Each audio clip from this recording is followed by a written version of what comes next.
Interview বঞ্চিত upper primary চাকরির প্রার্থীবৃন্দের 914তম অবস্থান বিক্ষোভের দ্বিতীয় পর্বে আমরা উপস্থিত হয়েছি মাতঙ্গিনী মূর্তির পাদদেশে। হকের চাকরির দাবিতে রাজ্যের বিভিন্ন প্রান্ত থেকে আজও চাকরি প্রার্থীরা আমরা এখানে উপস্থিত হয়েছি। আমাদের মূল দাবি স্কুল সার্ভিস কমিশনের 2016 সালে তৈরি করা যে গেজেট, যেখানে পরিষ্কার উল্লেখ ছিল ইন্টারভিউ 15 দিন আগ পর্যন্ত সমস্ত সিট আপডেট করে ইন্টারভিউ প্রক্রিয়া শুরু হবে, সেই দাবিতে আমরা আজকে উপস্থিত হয়েছি। অবিলম্বে পশ্চিমবঙ্গের সমস্ত টেট পাস স্টুডেন্ট আমরা যারা আছি, অবিলম্বে আমাদের দ্রুত ইন্টারভিউ নিয়ে নিয়োগ করতে হবে, এই দাবিতেই আমরা উপস্থিত হয়েছি। এখন দুপুর 2টোর লাইভ পর্ব শুরু হয়েছে স্লোগানের মাধ্যমে।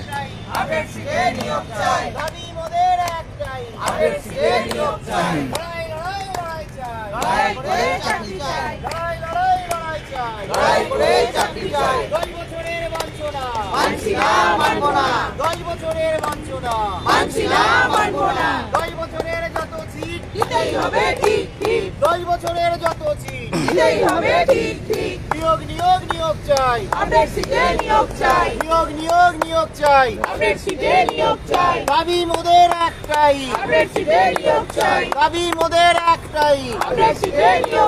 কলকাতা গেজেট 2016, কলকাতা গেজেট 2016, নিয়োগ নিয়োগ নিয়োগ চাই, নিয়োগ নিয়োগ নিয়োগ চাই। কলকাতা গেজেট 2016, কলকাতা গেজেট 2016, মূল্যবান বছরগুলো মূল্যবান বছরগুলো হায় হায় একই হলো, হায় হায় একই হলো। 10 বছরের বাঞ্ছনা, 10 বছরের বাঞ্ছনা, 10 বছরের যত সিট এখন কয়েকজন প্রার্থীর সঙ্গে আমরা কথা বলবো। আপনার কি নাম, কোন জেলা থেকে এসেছেন আর মূল দাবি? আমার নাম আনোয়ার শেখ, আমি মুর্শিদাবাদ থেকে আসছি। আমরা হচ্ছে ইন্টারভিউ বঞ্চিত আপার প্রাইমারি চাকরি প্রার্থী এবং ইন্টারভিউ থেকে বঞ্চিত কেন, তার কারণ হচ্ছে কমিশন যে 2016 সালে কলকাতা গেজেট প্রকাশ করেছিল, সেই কলকাতা গেজেটে স্পষ্ট লেখা ছিল ইন্টারভিউর 15 দিন আগে পর্যন্ত যে অবসর প্রাপ্ত সিটগুলো এবং যে টিচাররা প্রয়াত হয়েছে সেই সিটগুলো ফাঁকা রেখে সেগুলো আপডেট করে নিয়োগ দেবে। কিন্তু আদৌ দেখা গেল যে কমিশন সেই সিটগুলোকে আজ পর্যন্ত একটা আপডেট করলো না। তার জন্যই আমরা ইন্টারভিউ থেকে বঞ্চিত এবং আমাদের যে মঞ্চ, সেই লড়াই শুরু হয়েছিল যে সকল টেট পাস স্টুডেন্টদের ইন্টারভিউ নিয়ে চাকরির ব্যবস্থা করতে হবে। আমাদের আজ পর্যন্ত সেই লড়াই চলছে এবং আগামী দিনে চলবে। এবং আপনারা অবগত আছেন যে পরশুদিন আমরা 4 জন প্রতিনিধি আমরা নবান্ন গিয়েছিলাম, সেখানে আমরা স্পষ্ট বার্তা দিয়েছি যে আমরা যতদিন না আমাদের চাকরি ততদিন না মঞ্চে ছাড়ছি না। ওনারা এটা দেখে অবাক হয়েছে যে আমরা 900 দিন ধরে বসে আছি এবং আমাদের বার্তাটা দিদির কাছে পাঠাবে, ওনারা আমাদেরকে বলেছেন এবং আমাদেরকে ফিডব্যাকও দিবে। তাই মঞ্চ বসে নেই, মঞ্চ আপ্রাণ চেষ্টা করছে যে কিভাবে এই যে ইন্টারভিউ বঞ্চিত চাকরি প্রার্থীরা কীভাবে দ্রুত ইন্টারভিউ দিয়ে স্কুলে যোগদান করবে তার ব্যবস্থা করছে। প্রতিটা জেলার অ্যাডমিনরা প্রচুর পরিশ্রম করছে।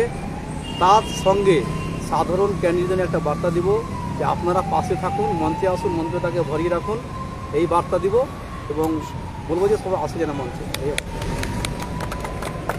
আরেকজন চাকরি প্রার্থীর সঙ্গে আমরা কথা বলবো। ছোট্ট করে বলবো। হ্যাঁ দিদি, আপনার কি নাম, কোন জেলা থেকে এসেছেন? আমি শ্রেয়সী পাল, আমি আলিপুরদুয়ার ডিস্ট্রিক্টের কামাখাগুড়িতে বাড়ি। আমি বলতে চাইছি যে মাননীয় মুখ্যমন্ত্রীর কাছে যে এই যে আমাদের এতগুলো বছর আমরা বিএড ট্রেনিং প্রাপ্ত, আমাদের যোগ্যতা আছে, আমরা অথচ স্কুলে যেতে পারছি না, এটা অবিলম্বে 3B রুলস মেনে খুব দ্রুততার সহিত আমাদের জন্য 2025 সাল আমাদের ভালোভাবে যায়, আমরা যেন সবাই চাকরি পেয়ে যাই, এটাই আমার কাছে বিনীত অনুরোধ। আমরা যেন কেউ এইভাবে রাস্তায় বসে না। আপনার কাছে ছেলেকেও নিয়ে এসেছেন দেখছি আজকে? আমি ছেলেকে এই ছোট বাচ্চাকে নিয়ে এই ছুটির দিনটা আজকে আমার একদম ওকে ঘুরাতে পারছি না, আমি এই মঞ্চে বসে আছি। এরকম যেন আর দীর্ঘদিন বসে থাকতে না হয়, আমি যেন বাচ্চাটার মুখে হাসি ফোটাতে পারি, একটু এদিকে ঘুরতে পারি, এই জন্য অবিলম্বে আমাদের চাকরির ব্যবস্থা করে দিন। আমরা চাই আমরা যোগ্য প্রার্থী, আমরা যেন যোগ্যতার সহিত স্কুলে চক ডাস্টার নিয়ে লেখাপড়া শেখাতে পারি বাচ্চাদেরকে। আরেকজন চাকরি প্রার্থীর সঙ্গে কথা বলবো।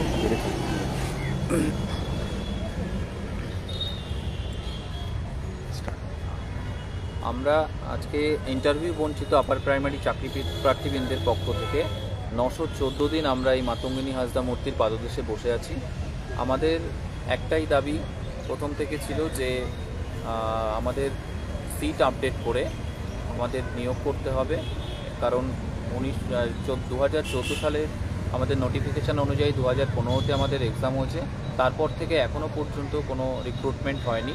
তো সেখানে যে সিট ছিল সেই সিটের ওপর আমাদের গেজেটের নিয়ম মেনে যে সিট আপডেট করে আমাদের রিক্রুট করতে হবে, এটাই আমাদের মূল দাবি।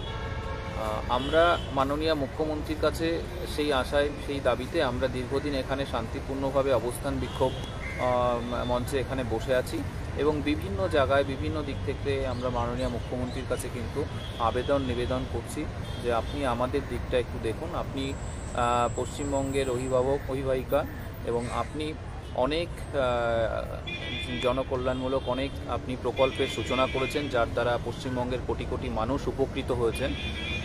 আমাদের মঞ্চের পক্ষ থেকে আপনার কাছে বিনীত অনুরোধ যে আপনি আমাদের বিষয়টাও একটু ভাবুন, তাহলে অনেক ছেলেমেয়েরা যারা প্রায় বয়স শেষের পথে, তারা আর চাকরি দেওয়ার পরিস্থিতির মধ্যে নেই, তারা অবিলম্বে তাদের যাতে কোনো ব্যবস্থা করা যায়, তারা যাতে তাদের বাবা মার মুখে, তাদের সন্তানদের মুখে হাসি ফোটাতে পারে, তারা যাতে শিক্ষকতার স্বপ্নটা পূরণ করতে পারে, সেই পক্ষ থেকে আমি মঞ্চের পক্ষ থেকে আমি আপনার কাছে অনুরোধ রাখছি আপনি আমাদের দিকটা একটু ভাবুন, যাতে আমাদের প্রত্যেকের যে শিক্ষকতার স্বপ্নটা পূরণ হোক এবং আমরা যাতে আমাদের জীবন জীবিকা নির্বাহ করতে পারি এবং ভবিষ্যতে যাতে আমরা বেঁচে থাকতে পারি।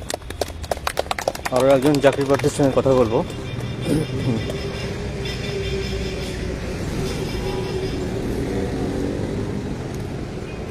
কি নাম, কোন জেলা থেকে? আমার নাম অমিত সরকার, আমি উত্তর চব্বিশ পরগনা জেলা থেকে এসেছি। বলুন। আজ আমরা 914 দিন ধরে মাতঙ্গিনী হাসদা মূর্তির পাদদেশে আমরা যে কমিশনের করা বিভিন্ন রকম ভুল, যার জন্য আজকে আমরা 914 দিন এই যে ভুক্তভোগী আমরা অনশন আন্দোলন করেছি, আবার আমরা যে এখানে বসে আছি, আজকে একটি বিশেষ দিন, যে দিনে সত্যিই সকলেরই মনে হয় তারা তাদের পরিবারের সঙ্গে সময় কাটাক, প্রভু যিশুর কাছে প্রার্থনা করুক বা বিভিন্ন প্রার্থনা সবাই গিয়ে নিজেদের সময়টা অতিবাহিত করুক। কিন্তু সত্যি আমাদের মতো যারা টেট পাস টেন্ট ইন্টারভিউ বঞ্চিত হয়ে বসে আছি, আমাদের দুঃখের শেষ নেই। তাই একটা বিনীত অনুরোধ আমাদের পক্ষ থেকে মাননীয়া দিদির কাছে যে আপনি আমাদের সান্টা হন, আপনি আমাদের সান্টা হয়ে আমাদের এই যে বিপদগ্রস্ত অসহায় পরিস্থিতি, আজকে দেখুন চারিদিকে তাকিয়ে সত্যি রাজ্যের শিক্ষা ব্যবস্থা অনেকটাই খারাপ পরিস্থিতির মধ্যে দিয়ে যাচ্ছে। শিক্ষকতার অভাবে বিভিন্নভাবে বিভিন্ন স্কুলে আমরা দেখতে পাচ্ছি, সেখানে যারা রাঁধুনি, সেখানে যারা বিভিন্ন রকম অশিক্ষক কর্মী, তারা স্কুলে শিক্ষকতার কাজ করছেন। তো শিক্ষক নেই যে রাজ্যে, তা তো নয়। শিক্ষকতা পেশা স্বপ্ন দেখে যারা সত্যি আজকে জীবন থেকে হারিয়ে গেছেন এবং যাদের পরিবারগুলো আজকে ভুগছে, আপনি দয়া করে তাদের পাশে এসে দাঁড়ান, সহমর্মিতা এবং করুণার দৃষ্টি দিয়ে যদি কিছু করা যায়, অবশ্যই করার জায়গা আছে, আপনি জানেন। তো একটু সকরুণ দৃষ্টিভঙ্গি, আপার প্রাইমারি ইন্টারভিউ বঞ্চিত আপার প্রাইমারি যে সমস্ত ক্যান্ডিডেট আছে তাদেরকে দ্রুত আপডেট সিটে নিয়োগ দিয়ে আমাদেরকে সহযোগিতা করুন। আপডেট সিটে নিয়োগ চাই, আপডেট সিটে নিয়োগ চাই, আপডেট সিটে নিয়োগ চাই, আপডেট সিটে নিয়োগ চাই। লড়াই করে চাকরি চাই, লড়াই চাই, লড়াই করে চাকরি চাই। মূল্যবান বছরগুলো জীবন থেকে চলে গেল, মূল্যবান বছরগুলো জীবন থেকে চলে গেল। দাবি মোদের একটাই, আপডেট সিটে নিয়োগ চাই, দাবি মোদের একটাই, আপডেট সিটে নিয়োগ চাই। কলকাতা গেজেট 2016 কমিশন তুমি মেনে চলো, কলকাতা গেজেট 2016 কমিশন তুমি মেনে চলো। ধিক ধিক ধিক্কার, কোটি কোটি ধিক্কার, ধিক ধিক ধিক্কার, কোটি কোটি ধিক্কার। হায় হায় এ কি হলো, বাবু শিক্ষক পদে এলো, হায় হায় এ কি হলো, বাবু শিক্ষক পদে এলো। ধিক ধিক ধিক্কার, কোটি কোটি ধিক্কার। টেট পাস টেন্ট আছি যত, সিটও তোমার আছে তত, টেট পাস টেন্ট আছি যত, সিটও তোমার আছে তত, টেট পাস টেন্ট আছি যত, সিটও তোমার আছে তত। 10 বছরের বঞ্চনা মানছি না, মানবো না, 10 বছরের বঞ্চনা মানছি না, মানবো না।